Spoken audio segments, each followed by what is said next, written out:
जब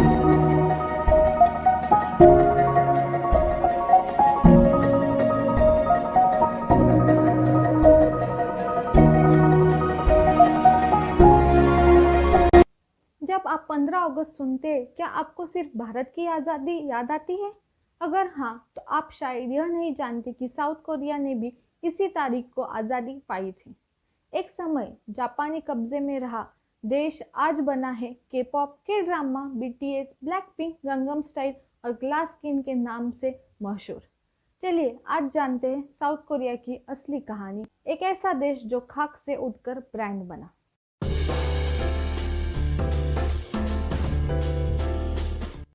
नमस्ते, मैं हूँ साइली और स्वागत है आपका मेरे चैनल पर। आज की कहानी ना सिर्फ इंस्पायरिंग है बल्कि बताती है कि संगीत, संस्कृति और राजनीति के दम पर भी कोई देश पूरी दुनिया को अपने रंग में रंग सकता है। तो चलिए चलते हैं दक्षिण कोरिया की आज़ादी, संघर्ष और ग्लोबल सक्सेस की पूरी कहानी की ओर। तो सबसे पहले जानते हैं आज़ादी और विभाजन की दर्दनाक कहानी। कोरिया का इतिहास बहुत ही पुराना है, हजारों साल पुराना। गोग्योर्यो, सिला और जोसेon राजवंश तक 1910 में जापान ने पूरी कोरिया प्रायद्वीप पर कब्जा कर लिया। 35 ईयर्स तक भाषा, संस्कृति, शिक्षा, यहाँ तक कि कोरियन नामों तक पर रोक लगाई गई। कोरियाई लोग गुलाम की तरह काम करते थे, महिलाओं को सेक्स स्क्वेयर बनाया गया और हर तरह की बर्बादी शुरू हुई। फिर आया 15 अगस्त 1945। जापान की हार के साथ कोरिया को आज़ादी मिली, लेकिन फिर हुआ सबसे बड़ा झटका। अमेरिका और सोवियत संघ के बीच शुरू हुई शीत युद्ध यानी कोल्ड वॉर। कोरिया दो भागों में बटा गया, उत्तर कोरिया यानी कम्युनिस्ट यूएसएसआर के साथ और दक्षिण कोरिया यानी लोकतंत्र यानी यूएसए के साथ। 1950 में कोरियन वॉर शुरू हुआ, भाई ने भाई से लड़ाई की। 1953 में युद्ध रुका, लेकिन दोनों देश अलग हो गए और बने नॉर्थ कोरिया और साउथ कोरिया। अब जानते हैं दोनों देशों के अंतर के बारे में। उत्तर और दक्षिण कोरिया दोनों को 1945 में आज़ादी मिली, लेकिन उनका रास्ता एक जैसा नहीं रहा। उत्तर कोरिया सोवियत यूनियन के साथ जुड़कर कम्युनिस्ट तानाशाही में बदल गया, जबकि दक्षिण कोरिया अमेरिका के समर्थन से लोकतंत्र देश बना। उत्तर कोरिया में मीडिया, इंटरनेट और लोगों की आवाज़ पर पाबंदी है, जबकि दक्षिण कोरिया में इंटरनेट आज दुनिया का सबसे तेज और प्रेस व सोशल मीडिया को पूरी आज़ादी है। उत्तर कोरिया की इकोनॉमी पूरी तरह मिलिट्री और गुप्त योजनाओं पर आधारित है, जबकि दक्षिण कोरिया ने टेक्नोलॉजी, एक्सपोर्ट और इनोवेशन में निवेश किया। आज जहां उत्तर कोरिया मिसाइल परीक्षण और तानाशाही के लिए कुख्यात है, वहीं दक्षिण कोरिया बीटीएस, के पॉप और सॉफ्ट पावर के लिए ग्लोबल मशहूर है। दोनों देशों के रास्तों का फर्क बताता है कि लोकतंत्र, शिक्षा और संस्कृति में निवेश किसी भी देश की दिशा बदल सकता है। साउथ कोरिया के नागरिकों के जीवन का एक अहम हिस्सा है मिलिट्री सर्विस। यहाँ हर पुरुष नागरिक को 18 से 28 ईयर्स की एज के बीच मिलिट्री में कम से कम 18 to 21 मंथ्स की सेवा करना अनिवार्य है। यह जरूरी है क्योंकि उत्तर कोरिया के साथ उनका युद्ध अभी भी आधिकारिक तौर पर रुका है, खत्म नहीं हुआ। इसलिए पूरे देश में एक मजबूत डिफेंस कल्चर बना हुआ है। अब जानते हैं के ड्रामा और नेटफ्लिक्स ने कैसी बदली कोरियन की ग्लोबल इमेज।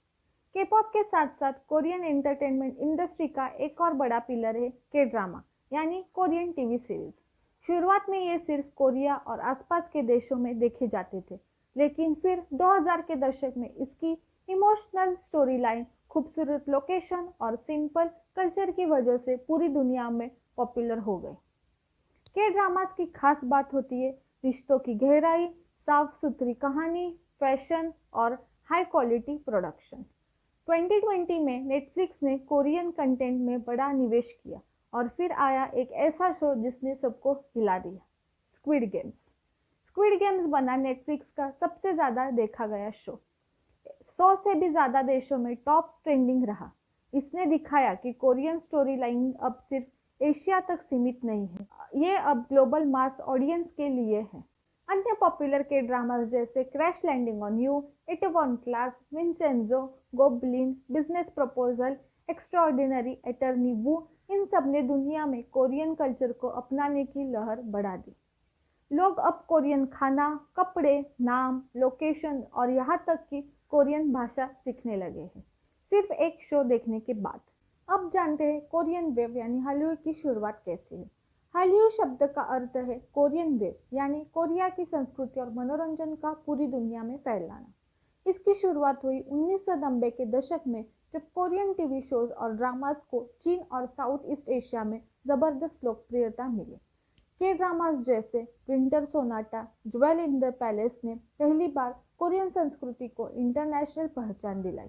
धीरे धीरे कोरियन कंटेंट की क्वालिटी, इमोशंस और स्टोरी टेलिंग के कारण उसे एशिया से बाहर अमेरिका, यूरोप और मिडिल ईस्ट में भी सराहा जाने लगा।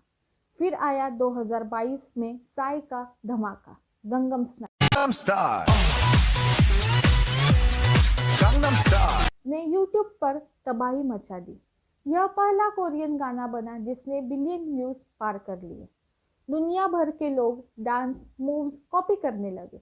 म्यूजिक वीडियो वायरल हो गया।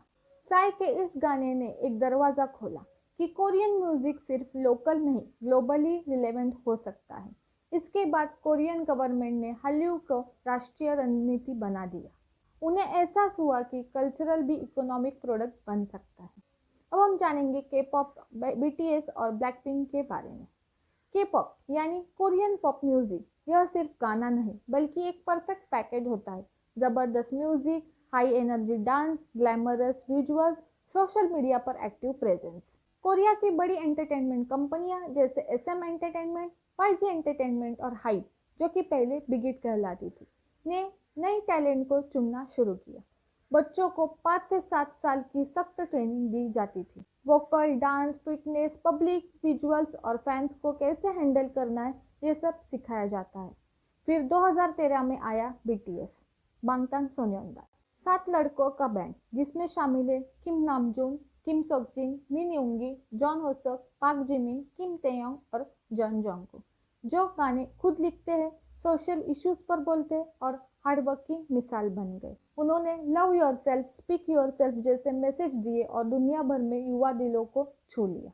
उन्होंने UN में स्पीच दी, ग्रैमी नॉमिनेशंस मिले और time magazines most influential people में जगह बनाई। फिर आया ब्लैकपिंक 2016 में, डेब्यू करने वाला गर्ल ग्रुप जिसने फैशन, म्यूजिक और ग्लोबल ब्रांड्स की दुनिया में तूफान ला दिया। ब्लैकपिंक बना पहला के-पॉप ग्रुप जिसने कोचेला में परफॉर्म किया और नेटफ्लिक्स ओरिजिनल डॉक्यूमेंट पाया।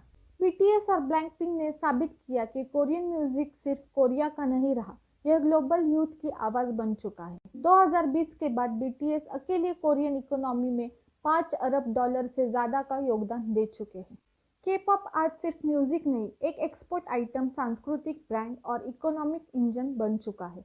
इतना ही नहीं, BTS के मेंबर्स को भी देश के कानून अनुसार मिलिट्री सर्विस देनी पड़ी। 2022 में जिन यानी BTS मेंबर ने सबसे पहले सेवा शुरू की और धीरे धीरे सभी सदस्य भर्ती हुए। ये दिखाता है कि चाहे आप कितने भी फेमस क्यों न हो, कोरिया में देश सेवा सबकी जिम्मेदारी है। हालांकि कुछ स्पेशल मामलों में छूट दी जाती है। अगर कोई ओलंपिक या इंटरनेशनल स्पोर्ट्स में मेडल जीते या क्लासिकल म्यूजिक में वर्ल्ड फेम लाए, जैसे पियानो या वायलिन में अंतर्राष्ट्रीय अवार्ड। लेकिन अभी तक के-पॉप को इस श्रेणी में नहीं रखा गया है, जिससे BTS को भी सर्विस देनी पड़ी। अब हम जानेंगे टूरिज्म और कोरियन कल्चर एक्सपोर्ट की ताकत। के-पॉप, के ड्रामा और के ब्यूटी को पॉपुलर होने से लोगों में कोरिया को लाइव देखने की उत्सुकता बढ़ी और यही से शुरू हुआ कोरियन टूरिज्म। कोरियन ड्रामा में जो लोकेशन दिखाते हैं जैसे नामसन टावर, हान रिवर, जेजू आइलैंड, वो आज टूरिस्ट स्पॉट बन चुके हैं। कोरियन सरकार ने इस कल्चर टूरिज्म को बढ़ावा दिया है। के-पॉप एक्सपीरियंस जोन्स बनाए गए, कोरियन हांगबुक ट्राई ऑन सेंटर्स बनाए गए, के ब्यूटी स्पा सेंटर्स, ताकि पर्यटक कोरियन लाइफस्टाइल का मजा ले सके। यहाँ तक कि लैंग्वेज ट्रेनिंग इंस्टीट्यूट्स और कुकिंग क्लासेस भी टूरिज्म पैकेज का हिस्सा बन चुकी है। कोरियन फूड जैसे किमची, टोकबोकी, रामयोन, बिबिम्बाप अब दुनिया भर के मेन्यू में जगह बन चुके हैं। 2023 में कोरिया में 17 से ज़्यादा मिलियन इंटरनेशनल टूरिस्ट आए और इसका बहुत बड़ा कारण रहा कोरियन कल्चर का प्रमोशन। इससे airlines, hotels, local economy, food industry और गवर्नमेंट रेवेन्यू को सीधा फायदा हुआ। अब जानते हैं भारत क्या सीख सकता है कोरिया से। भारत और कोरिया दोनों देशों ने 15 अगस्त को आज़ादी पाई थी, लेकिन कोरिया ने अपने लोकल संसदों और कल्चरल को ग्लोबल ब्रांड में बदल दिया। कोरिया ने सिर्फ प्रोडक्ट्स नहीं बेचे, संवेदना, सौंदर्य और संस्कृति बेची। उन्होंने सिखाया कि सॉफ्ट पावर यानी कल्चरल, म्यूजिकल, फिल्म्स, फूड और फैशन भी एक मजबूत राष्ट्र बना सकता है। भारत के पास भी है Bollywood, yoga, Ayurveda, classical music, local arts and handicrafts, spiritual tourism, diverse regional culture.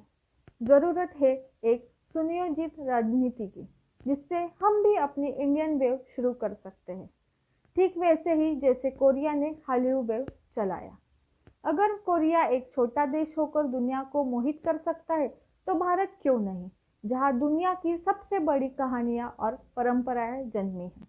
यह समय है भारत के लोकल को ग्लोबल बनाने का, हमारी संस्कृति को सिर्फ हमारे गर्व नहीं, हमारा ब्रांड बनाने का। तो ये थी साउथ कोरिया की आज़ादी से ग्लोबल सुपरस्टार बनने की कहानी, जहाँ बीटीएस और ब्लैकपिंक सिर्फ सिंगर्स नहीं बल्कि एक देश की ब्रांड एम्बेसडर बन चुके हैं।